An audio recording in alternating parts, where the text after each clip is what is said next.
Hello everyone, it's Scott. We're back for the top 10 Mythic Rares from Modern Horizons 3.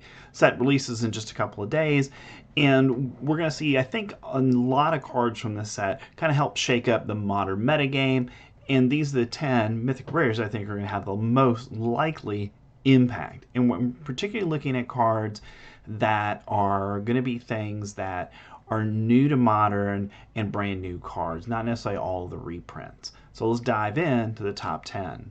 So first is Eladamri Korvac Doll for 1 and 2 green mana. You get a legendary creature, that's an elf warrior, that's a 3/3, and you may look at the top card of your library anytime. You may cast creature spells from the top of your library, and you can tap it for a green mana and tap 2 untapped creatures you control and reveal a card from your hand or the top card of your library. If you reveal a creature card this way, put it on the battlefield, activate only during your turn.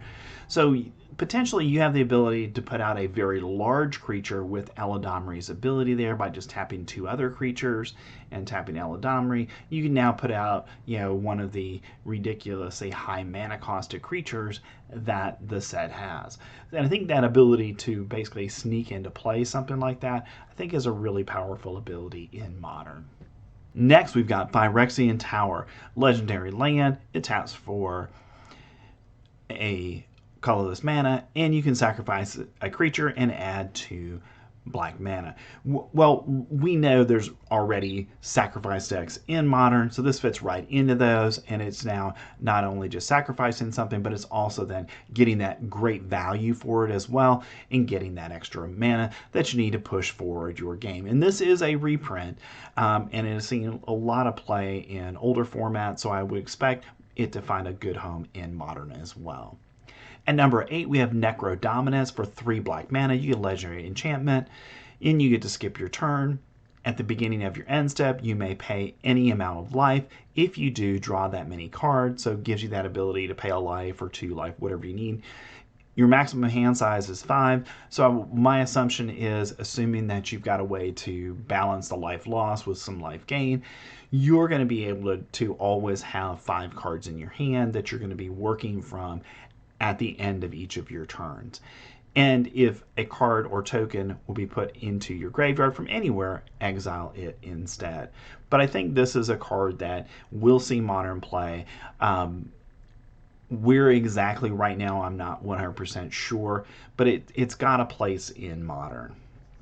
At number 7, we've got Birthing Ritual for 1 and a green mana. You get an enchantment at the beginning of your end step.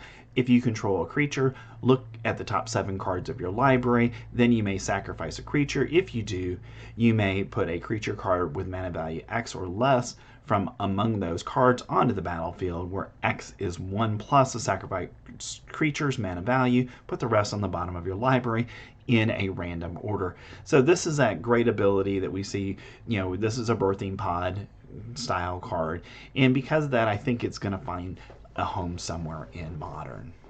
Next, at number 6, we've got the first of our flip planeswalkers from the set, and it's Grist Ferocious Larva for a green mana. You get a legendary creature. That's an insect that has Death Touch and is a 1/2. And whenever Grist Ferocious Larva or another creature enters the battlefield under your control, if it entered from your graveyard or you cast it from your graveyard, you may pay a green mana. If you do, exile Grist, then return it to the battlefield transformed under its owner's control. And there's a lot of ways to get creatures from your graveyard onto the battlefield, so I think this is a pretty easy transformation process for you. And on top of that, it only costs 1 mana. Getting a Planeswalker for 1 mana is a really powerful ability. Now, when you transform Grist, you get Grist the Plague Spawn. It's a legendary Planeswalker. It has 3 loyalty, and your +1 ability allows you to create a 1/1 black and green insect creature token, then mill 2 cards, put a Death Touch counter on the token if a black card was milled this way. For -2, you can destroy a target enchantment or an artifact, so nice abilities to deal with troublesome artifacts and enchantments onto the field. And for -6, For each creature card in your graveyard, create a token that's a copy of it, except it's a 1/1 black and green insect. So really powerful ability there. Just you could flood your board in any kind of graveyard strategy deck, and you could flood your board with 1/1 black and green insect creatures that have all those abilities on the cards that are there. So Grist is my number 6. Next at number 5, we got Ugin's Binding. For 2 and a blue mana, you get an instant with Devoid, and you get to return target non-land permanent you don't control to its owner's hand. So we've talked about this before. It's an overcosted card on the front side of it, but once it's in your graveyard, whenever you cast a colorless spell with mana value 7 or greater, you may exile Ugin's Binding from your graveyard. When you do, return each non-land permanent you don't control to its owner's hand. So it's a Cyclonic Rift here, and I think because of that, this is going to see modern play, at least in the sideboard of decks that are in blue, because it's a way to basically undo everything that your opponent's done so far in the game. At number 4, we've got our second Planeswalker, Tamiyo, Inquisitive Student for a blue mana, another of our 1 mana Planeswalkers that are flip cards. You can legendary creature that's a Moonfolk Wizard and is a 0/3 with flying. And whenever Tamiyo Inquisitive Student attacks, investigate, create a clue token. It's an artifact with pay 2, sacrifice this artifact to draw a card. And when you draw your third card in a turn, exile Tamiyo, then return her to the battlefield transformed under her owner's control. So this is obviously going to be in a deck that's going to be focused on drawing additional cards. You attack with Tamiyo, you get a investigate token, so you can be creating opportunities to draw extra cards. And then once you're able to transform Tamiyo, you get Tamiyo Seasoned Scholar, legendary planeswalker that has 2 loyalty. And her +2 ability until your next turn, whenever a creature attacks you or a planeswalker you control, it gets -1, -0 until end of turn. So it has some protective ability not only of herself, but also of you as a player in the game. Her -3, return target instant or sorcery card from your graveyard to your hand. If it's a green card, add 1 mana of any color. So again, that ability to bring stuff back from your graveyard, I think, is a powerful ability. You can go get whatever you need in a particular situation. And then for -7, you draw cards equal to half the number of cards in your library, rounded up. You get an emblem with you have no maximum hand size. So if you can ultimate Tamiyo, basically you're getting half the cards in your deck, which is an incredibly powerful ability. And ultimately in Tamiyo, I don't think is going to be, something that's out of the realm of possibility, because you're playing this on turn 1. There's a possibility you can flip it on turn 2. And because of that, I think Tamiyo is going to find a home in Modern. Next at number 3, we've got Ugin's Labyrinth. It's a land. It has imprint. When Ugin's Labyrinth enters the battlefield, you may exile a colorless card with mana value 7 or greater from your hand. And you can tap it to add a colorless mana.